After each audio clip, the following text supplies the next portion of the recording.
আমাদের ছুটির দিন মানেই বাসায় দুনিয়ার কাজ থাকে, যে কাজগুলো আমি সব জমিয়ে রাখি ছুটির দিন করব বলে। তবে আজকের যে ওয়েদার, এই ওয়েদারে কি আর কাজ করতে মন চায়? আর ছুটির দিন বলে কথা, অনেক দিন হলো আপনাদের সাথে একদম সকাল থেকে আমার ব্লগ শেয়ার করি না। তাই ভাবলাম আজকে সকাল থেকে সারাদিন কি করলাম, কি রান্না বান্না করলাম, সেগুলোই টুকটাক শেয়ার করব আজকের ভিডিওতে। তো সকালে উঠেই দেখলেন তো ওয়েদারটা কি, বাহিরে একদম ঝুম বৃষ্টি হচ্ছিল। ইংল্যান্ডে সারা বছরই টুকটাক বৃষ্টি হয়, তবে বাংলাদেশের মতো এরকম ঝুম বৃষ্টি খুব কম সময়ই হয়। আজকে সকালে উঠে দেখলাম সেই অবস্থা, একদম ঝুম বৃষ্টি হচ্ছিল বাংলাদেশের বর্ষাকালের মতো। তো সকাল সকাল হালকা পাতলা ব্রেকফাস্ট বানিয়ে নিচ্ছিলাম, আর সেই সাথে আজকে মন চাচ্ছিল এরকম জাল করে এক কাপ দুধ চা খেতেই হবে, কারণ ওয়েদার বলে কথা। এমনিও চা ছাড়া আমার সকাল শুরু হয় না, তবে এই ওয়েদারে যদি এক কাপ জাল দিয়ে চা না খাই তাহলে মনে হয় আজকের দিনটাই বৃথা যাবে। আর এই তো আমার অটাম সিজনের যে কাপটা, এই কাপটা আমার ভীষণ প্রিয়। এইদিকে আমি নাস্তা রেডি করে ওইদিকে চা জাল করতে দিয়েছি। দুধটা ফুটে উঠলেই আমি এর মধ্যে চা পাতা দিয়ে দিব। তো এই যে দুধে বলক চলে আসছে, এরপর আমি চা পাতা দিব। আমি, আপনারা যারা রেগুলার ভিডিও দেখেন আমার, তারা হয়তোবা অনেকেই জানেন যে আমি ম্যাক্সিমাম টাইমই ওভেনে দিয়ে চা করে ফেলি, একবারে হয়ে যায়, সময় অনেক কম লাগে। তবে মাঝে মধ্যে কিন্তু মন চায় এরকম জাল করে চা খাবো।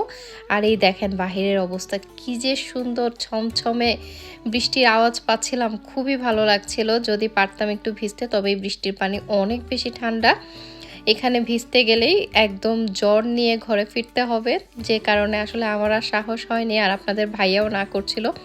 যদিও আমি তাকে বলেছিলাম আমার খুব মন চাচ্ছে, সে বলে তুমি মানে কি চাচ্ছ অসুস্থ হওয়ার জন্য? তো ওই কথা শুনে তো আর যাওয়া যায় না। আর আসলেও এখানের পানি অনেক বেশি ঠান্ডা।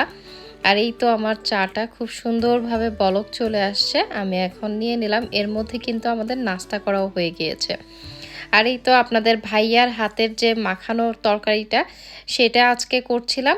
আর সেই সাথে আমি আর কিছু টুকটাক রান্না করব। এই মাংসের ভিডিওটা নিশ্চয়ই অনেকেই দেখেছেন, না দেখে থাকলে আগের ভিডিওটা দেখে নিতে পারেন। আর এরপর আজকে ডাল রান্না করব, মসুরের ডাল। মসুরের ডালটা আজকে আমি রান্না করব ক্রোজেট দিয়ে, বা জুকিনি যে যেটাই বলেন, জুকিনি দিয়ে এই ডাল রান্নাটা আমার কাছে ভীষণ ভালো লাগে। আর এটা খুব সহজেও হয়ে যায়।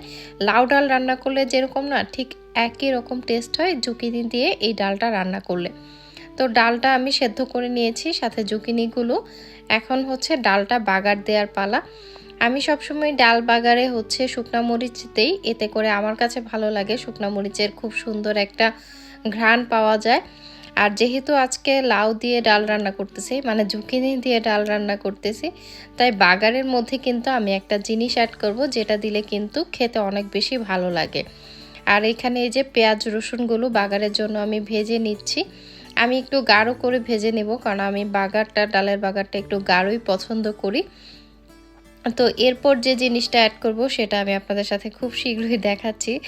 এই যে একটু গাঢ় করে ভেজে নিয়ে এখন আমি এখানে কালো জিরা দিয়ে দিচ্ছি। ডাল দিয়ে বা জুকিনি দিয়ে অথবা লাউ দিয়ে যদি ডাল রান্না করেন, তাহলে কিন্তু আপনারা সেক্ষেত্রে বাগারের সময় একটু কালো জিরা ব্যবহার করতে পারেন, এতে করে খুব ভালো একটা ঘ্রাণ আসে। সাধারণত আমরা সকালে দোকানের নাস্তায় যেরকম একটা সবজি বা ডাল খাই না, যে ডাল দিয়ে সবজি দিয়ে, ঠিক ওই রকম একটা ফ্লেভার পাওয়া যায়।